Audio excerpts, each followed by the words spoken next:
কোরবানির ঈদের ছুটিকে ঘিরে পর্যটক বরণে প্রস্তুত পর্যটন নগরী কক্সবাজার।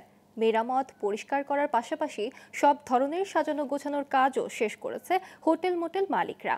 এরই মধ্যে ৩০-৩৫% হোটেল বুকিং হয়েছে বলে জানিয়েছেন হোটেল মালিক সমিতি। এদিকে ছুটিতে আসা পর্যটকদের নিরাপত্তার পাশাপাশি যে কোনো হয়রানি ঠেকাতে প্রস্তুত জেলা প্রশাসন। কক্সবাজার থেকে রহিদুল কবিরের তথ্যচিত্রে ডেস্ক রিপোর্ট।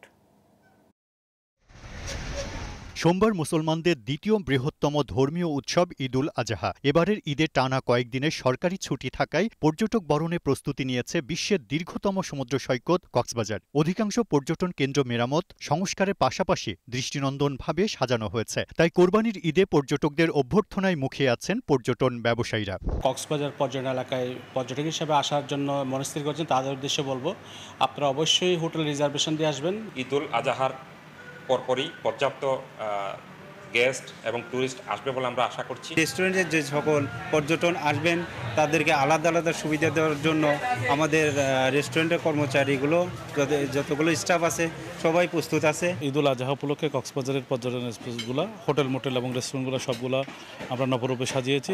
পর্যটকদের আকৃষ্ট করতে বিভিন্ন ছাড়ের ঘোষণাও দিয়েছেন ব্যবসায়ীরা। তাদের মতে পর্যটক আসা শুরু করবে ঈদের পরের দিন থেকে। ঈদ উপলক্ষে আসার জন্য প্রায় ৩৫-৪০% রুম ইতিমধ্যে বুকিং হয়ে গেছে।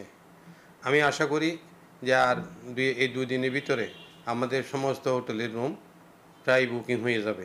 এদিকে ঈদের ছুটিতে সমুদ্র দেখতে আসা পর্যটকদের নিরাপত্তা দিতে প্রস্তুত জেলা প্রশাসন। কোনো পর্যটক হয়রানির অভিযোগ পেলেই ব্যবস্থা নেওয়ার আশ্বাস দিলেন এই কর্মকর্তা।